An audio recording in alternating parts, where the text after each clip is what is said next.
Archives of Prasar Bharati presents the timeless treasure of golden era.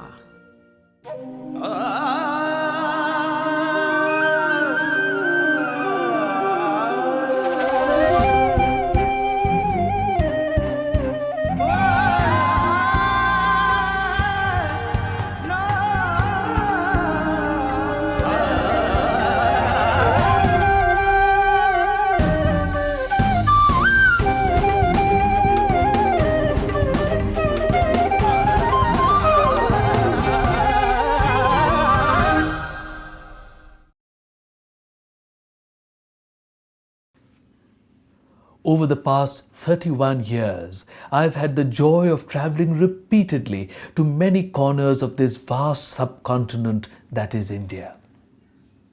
It is amazing to see how landscapes, culture, food, music, dances, and even languages change every few hundred kilometers that you drive.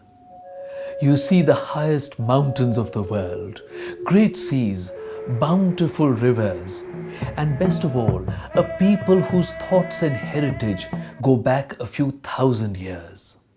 Join us on an enthralling journey. I am traveling again across the whole of India to bring you spectacular India.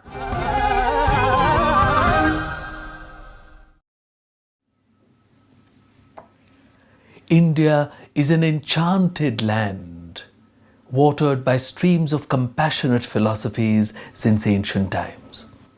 There are flourishing communities here of the Islamic, Christian, Jewish and Zoroastrian faiths, as well as the Hindu, Buddhist, Jain and Sikh faiths that were born here. There is a great cosmopolitan heritage of India's culture and art.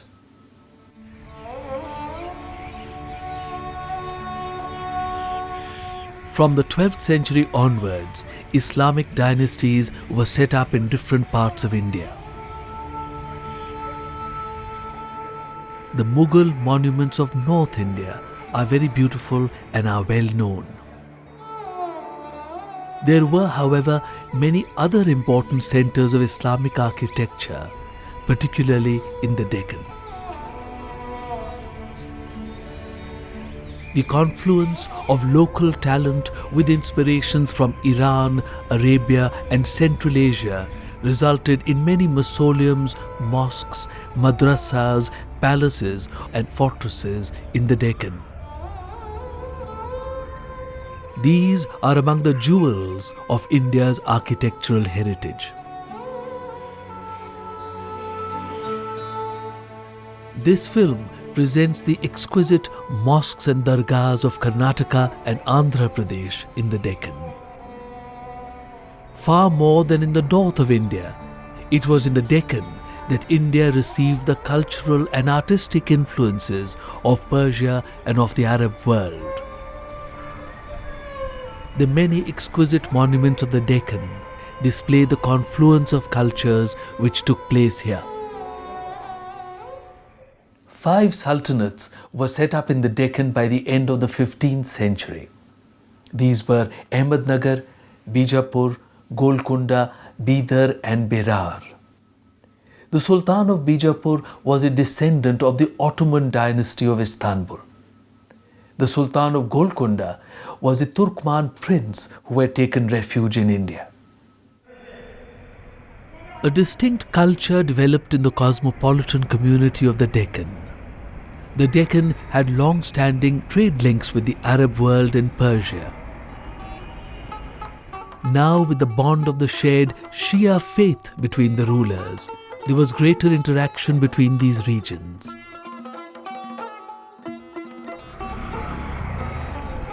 The courts and the marketplaces of the Deccan were cosmopolitan places. Tradesmen, craftspeople, merchants, soldiers and courtiers from various countries rubbed shoulders with each other. The rich confluence of cultures is reflected in the architectural styles which developed in the Deccan. In India, the Deccan became the greatest center of Arabic learning and literature. The many monuments which survive display the flourishing Islamic culture of that time. They were independent of North India, because you have to remember the Deccan had all the ports of Western India, of what is now Maharashtra, let's say, and parts of Karnataka. They were direct sea links with the Middle East and with the Ottoman world, so that there were connections between the religious, political and military life of the Deccan and those of the Middle East and the Near East, which did not filter through North India. There was this continuous migration of people, ideas, artistic devices and architectures from the Near East into the Deccan, which is why the Deccan has its own special flavour. It was a rare moment in history.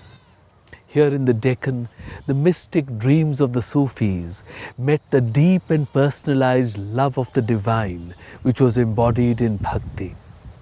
It was a heady mixture, and a culture of exquisite beauty was created, which is reflected in the dreamlike qualities of the turrets behind me.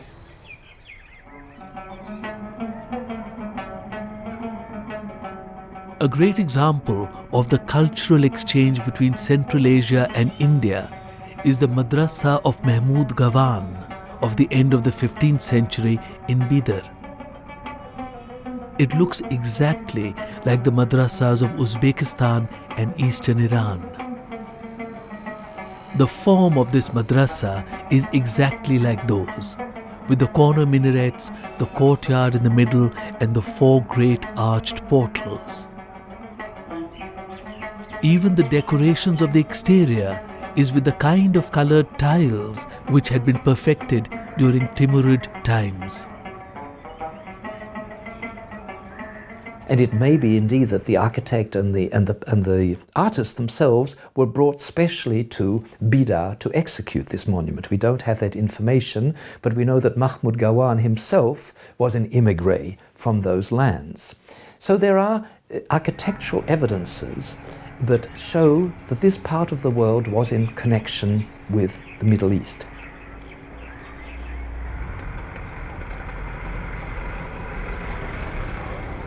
Gulbarga in Karnataka has many beautiful palaces, mosques, stately buildings and bazaars.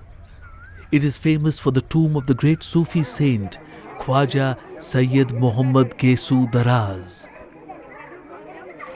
This is the venue of an annual Urs, which is attended by nearly 100,000 people.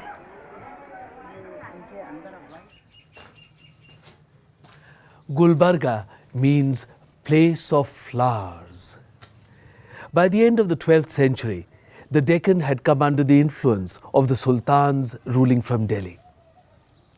In the 14th century, a new sultanate was formed in the Deccan itself. In 1347, Gulbarga became the capital of the Bahamani Sultanate, which was formed. The Bahamani dynasty ruled much of the Deccan for nearly 200 years. The earliest monuments here reflect the styles and the sloping walls of the Tughlaq monuments at Delhi. In the later monuments, we see the development of a distinctive style. The Gulbarga fort has 15 towers and 26 guns. It has witnessed many a battle and withstood many an onslaught. The huge Jami Masjid of Gulbarga was built by Firoz Shah. It covers an area of more than 38,000 feet. It resembles the great mosque of Cordova in Spain. The architectural style is typically Persian.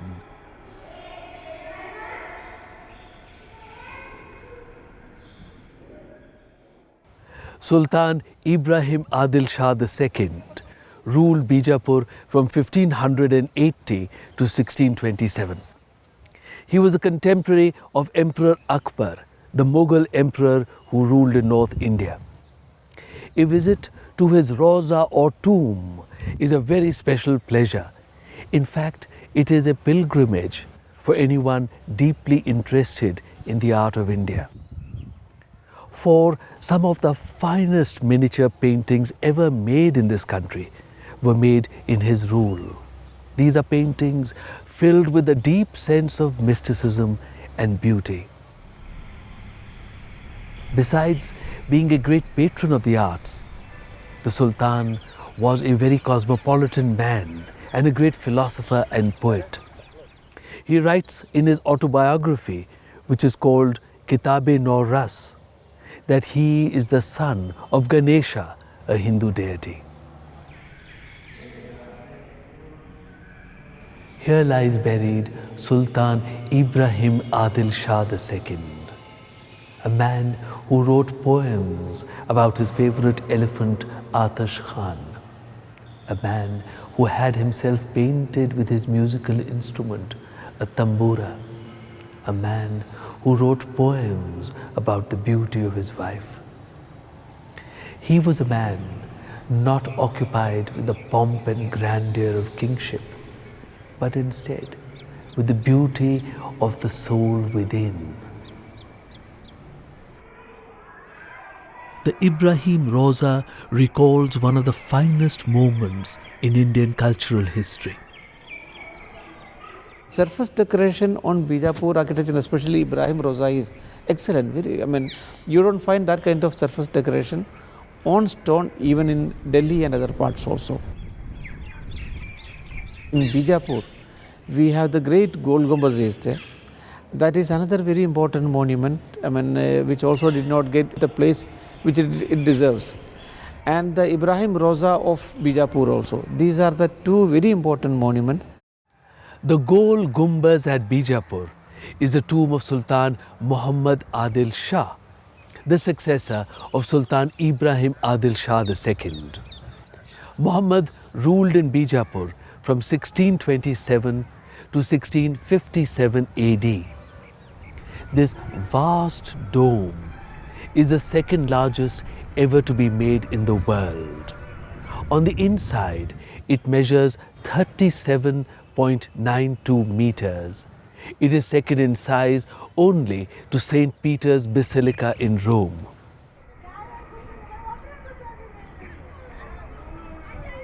Inside the dome, there is a circular gallery which is a great favorite with tourists. Every sound you make here is repeated 7 times.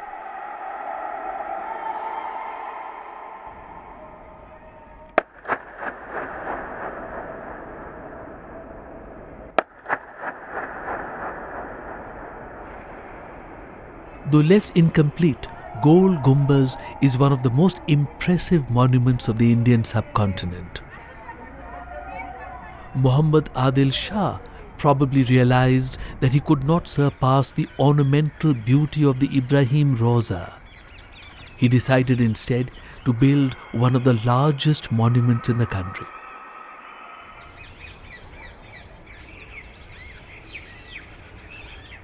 The Bidar fort was built in the 14th and 15th centuries. It is one of the most formidable forts in the country. Its strong walls run for 5.5 kilometers around. It has inside it beautiful palaces, 2 mosques, a madrasa. It is beautifully laid out with ornamental gardens, hammams, and so much more. The beautiful Tarkash Mahal here is several stories high. Perhaps it is called that because it may have been made for the Turkish wife of the Sultan.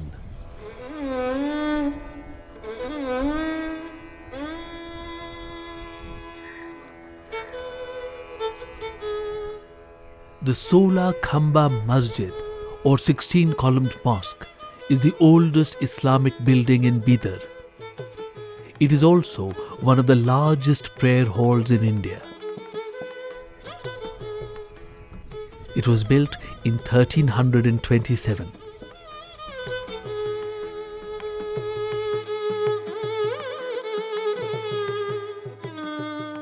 The tombs of the Bahamani sultans and their families are located at Ashtur, 3 kilometers east of Bidar. These date from the 15th century onwards. The mausoleums are distinctly related to Persian architectural, structural and decorative elements.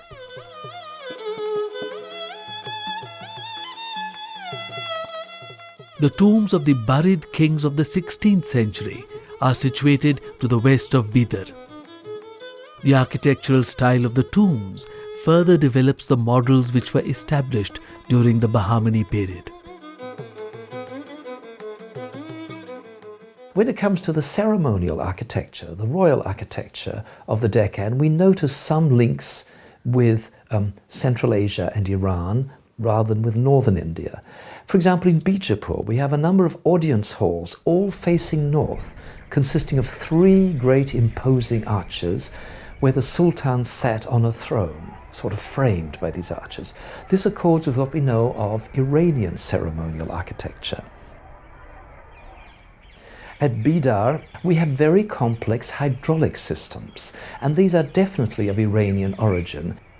It's just another indicator of the sort of link. And then, of course, we have all the cannon, all the metal work, these great iron cannon, all of which were cast by ironmongers who came from the Ottoman territories. Because Turkey, which included what is now the present Near East, all the way down to the Red Sea and the Gulf, under the Ottomans, these were the places which had the most advanced technology in forging cannon.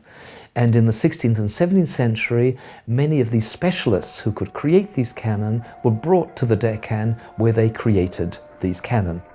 Well, other examples of connections between the Iranian and Central Asian worlds and the Deccan can be seen in the decoration.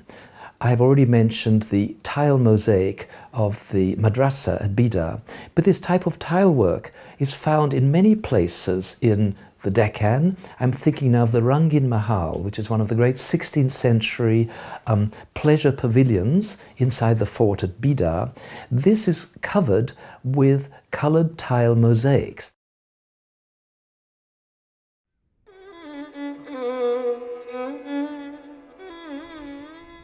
In the 14th century, a great Hindu empire was founded in the Deccan, the Vijayanagar Empire. Vijayanagar meaning the city of victory. The capital city of Vijayanagar was founded in 1336 at Hampi on the banks of the Tungabhadra river. For 2 centuries, the Vijayanagar Empire dominated center stage in South India.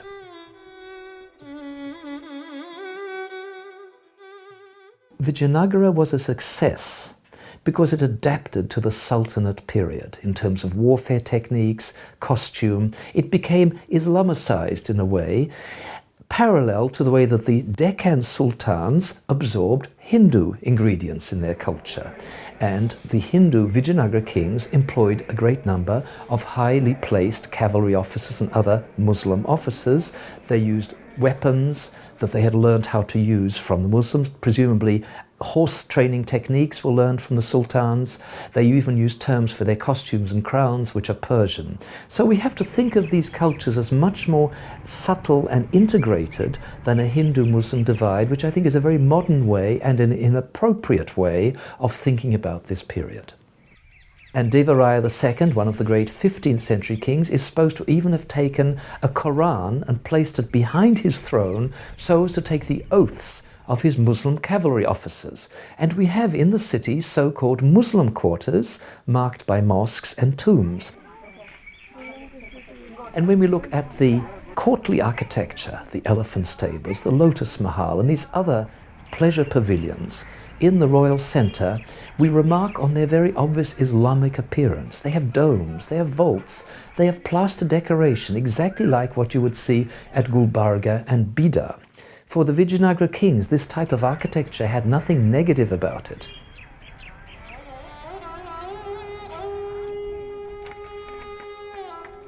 The Qutub Shahis founded the ruling dynasty of Golconda in 1512.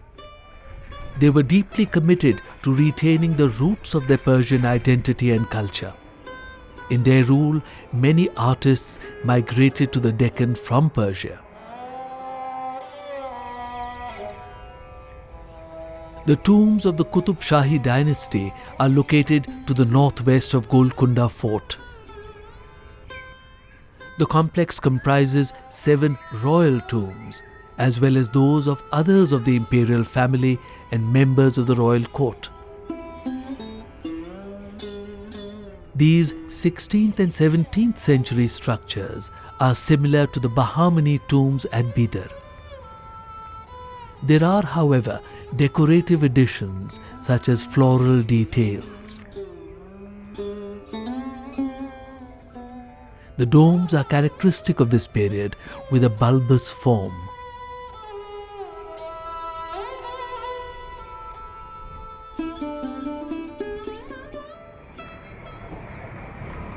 Muhammad Quli founded the city of Hyderabad in 1589.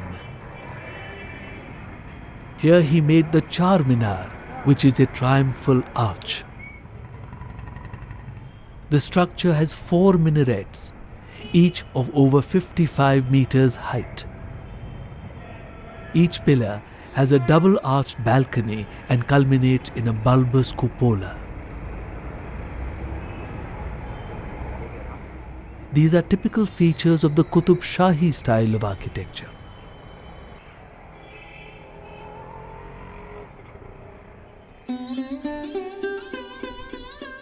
The Islamic monuments of the Deccan are one of the most beautiful chapters in the history of Indian architecture. These monuments bring alive some of the most cosmopolitan times in the country's history. The Deccan had a flourishing cultural interaction with the Arab world and with Persia. This is reflected in these exquisite mosques and mausoleums.